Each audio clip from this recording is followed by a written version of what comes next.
Hey guys, it's Dib, back with another video about log analysis. This one is for the tanks. So what logs are for a lot of tanks is they look at the damage done and the healing, which is the only things you get like the percentile ranking for, and those generally are not very good representations of tanking at all. And tanking is hard to evaluate numerically, first of all. So much of tanking is positioning, which isn't going to show up on the logs.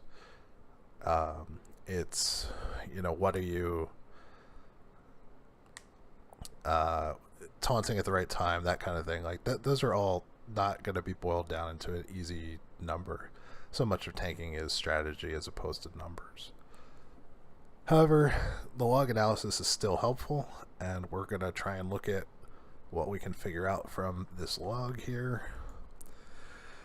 This is a heroic Vectis log, and we have our bear tank Dibbolth, who we're going to be taking a look at.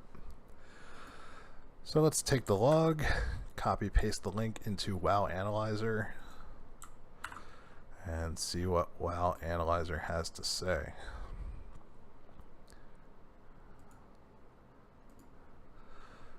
Alright, so the checklist is not supported. Some features are not supported for all classes, but it is going to give you some suggestions. So the first suggestion is I should be casting Thrash more often. I have downtime. But if you remember, this is a Vectis pool. So there's enforced downtime, and maybe these are not as big of a deal. You should be checking these on like fights with no downtime to see if they're also true. But unfortunately, this fight has some enforced downtime. It's hard to evaluate, am I using Thrash as much as I actually could be. So the next thing, you're casting Frenzied Regen inefficiently at high HP and after low damage intake. It's almost always better to wait until you've taken a big hit, even if that means spending extended periods of time maximum charges. Consider getting a Frenzied Regen Prediction Weak aura to assist with you casting it more efficiently. So a quarter of my casts had a predicted heal of less than 20%, and were cast above 70% health. 0% is recommended. So this tooltip, you also have to be careful with WoW Analyzer sometimes. This is like based off of the old Frenzied Regeneration from Legion, and I think they've changed it to a flat healing based on your agility instead of based on your damage taken. So I'm not sure if this is even useful, but casting Frenzied Regen over 70% health is probably bad. So that is something I can take a look at. Moonfire uptime, just like Thrash. The boss goes away at certain points, so good luck getting 100% uptime of Moonfire on this fight. Thrash uptime, same thing. And then missing a ring enchant and weapon enchant is just, that's bad. My only excuse is I switched to tank mid-raid, so I wasn't entirely sure that I was going to be tanking and did not have my best enchants here. Below that we have all kinds of different statistics, how much wasted rage I had. Hits mitigated with Iron Fur and average Iron Fur stacks. This is kind of important. I think most classes should have this. So 82% of the time I was hit with a melee, I had Iron Fur up. 72 times, and then 15 times I was hit without it. And then you can also look at like I had 2 stacks up 21% of the time, 3 stacks up very brief period of time. Those are all helpful. Your active mitigation is the one thing that you can always control, and it's the one thing that in BFA all tanks are just vulnerable to magic damage, so making sure you deal with the physical damage, the melee hits as best you can is really what tanking is now. There's no There's no magical. You have to use a major cooldown for effectiveness against magic damage now. Effective mitigation. And then unnecessary fillers. So when was I using swipe? Moonfire without a proc. Don't use your filler abilities when you have better abilities available. That's going to affect how much rage you're generating. And resource gets transferred into Ironfur, which is super important. And there's all kinds of extra stuff in here you can kind of take a look at if you want to min-max. But that's not bad. I mean, there's some things we definitely want to look at this healing. But some of the downtime stuff is just the way Vectis works. So let's go back to the log. And people look at like damage taken and like, oh, this tank took less damage than this other tank. But then he had more active tanking time than the other one. So, who's better? Mitigation was very close. These all depend on like gear though, and the activity time is going to depend on how much damage you actually take. But let's take a look real quick before we dive into anything. Okay, so damage taken by melee. You definitely only want to see the 2 tanks here. Unfortunately, we had our rogue took 3 hits from the Plague Amalgamad. You don't want to see that. Just real quick, I'll kind of show what happened here. We are going into the last transition phase. We are killing our Plague Amalgam. And as the Plague Amalgam dies, we miss a soak over here. Didn't quite make it. So this Plague Amalgam is active and wailing on the rogue. Realizing that that's up quicker, maybe, even though we're back across here kind of dealing with other stuff. I don't know. Maybe that's not a big problem, actually, but you definitely want to make sure they come back to you. Definitely don't want them wailing on your DPS. So now, look at melee damage taken by Dibbolf. What we want to do is quickly query. And we're going to look at basically when did we not have our active mitigation up. And we do that by looking at buffs or debuffs. We're only going to match if the aura is absent on our target. And the aura we want to look at is Ironfur. And we're going to go ahead and filter. So what we see here is in the beginning, Ironfur is not up. And I'm getting meleeed by Vectis. Very briefly here, I get some melee from the Plague Amalgam with no Ironfur. Maybe a hit or 2 here from Vectis. No Ironfur. And no Ironfur at the very end.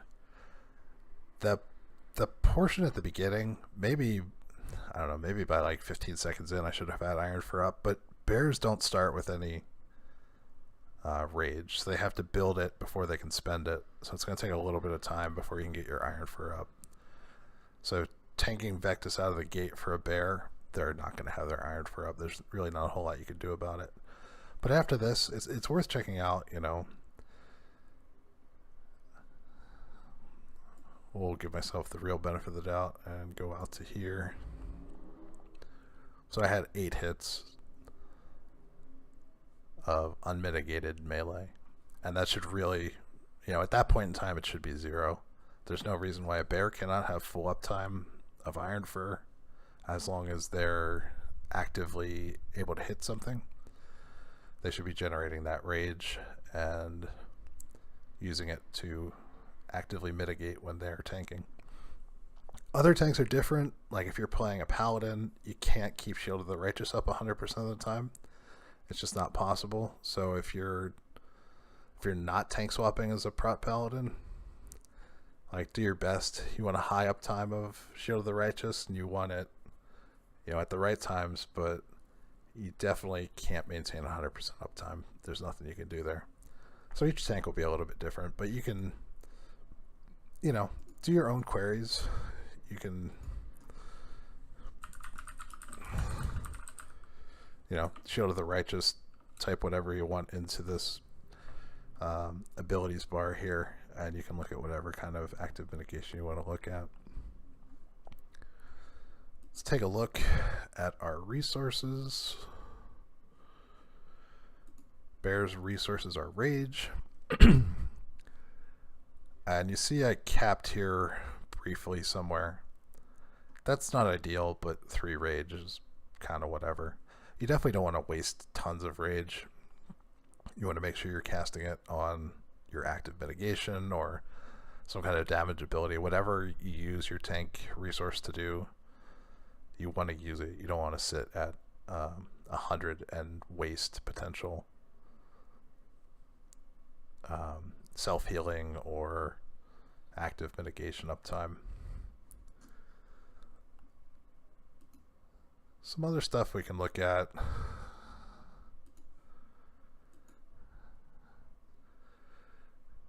Would be Bark Skin.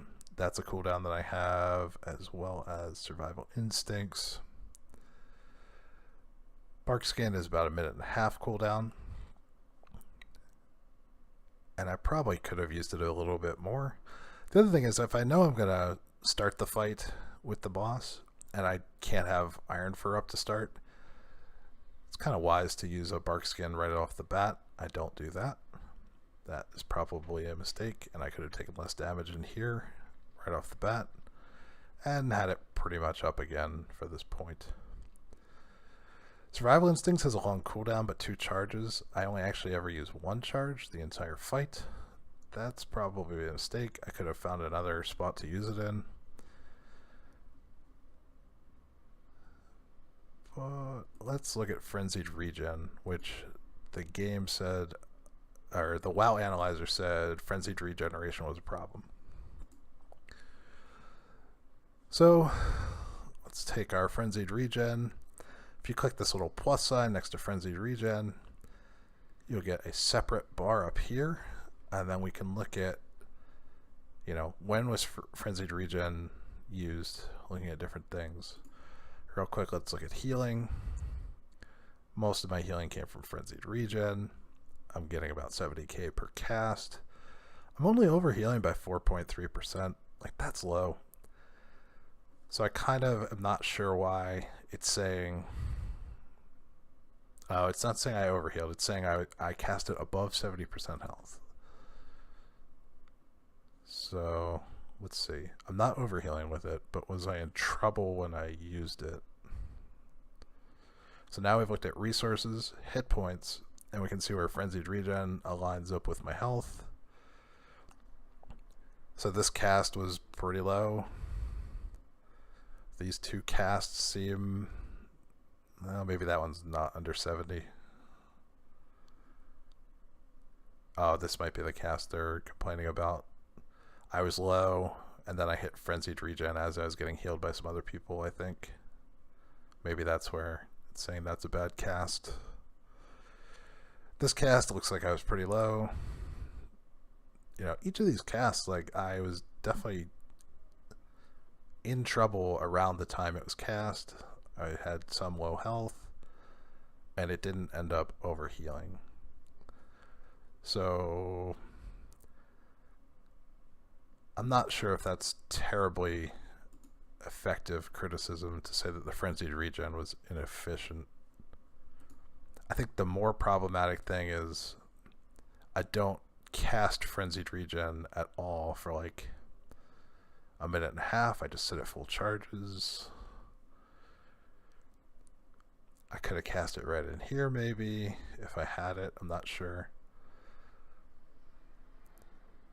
But I guess I was topped off for a lot of that period, so something to think about. Definitely want to use Frenzied Regen.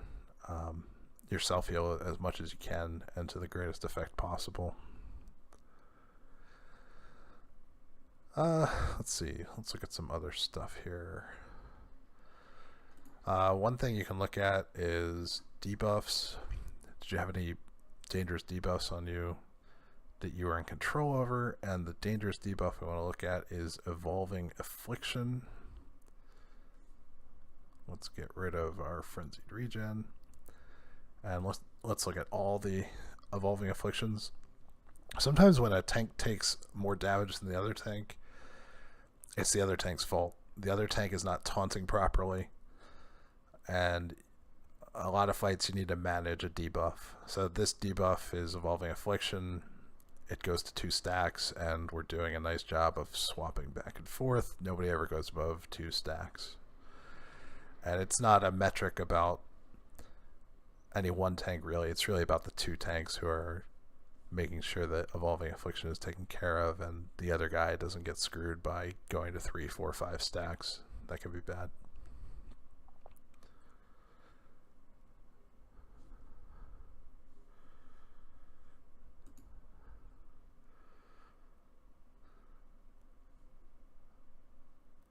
Alright, I think that's just about everything I had for this. Any questions, hit me up, and I'll catch you guys later.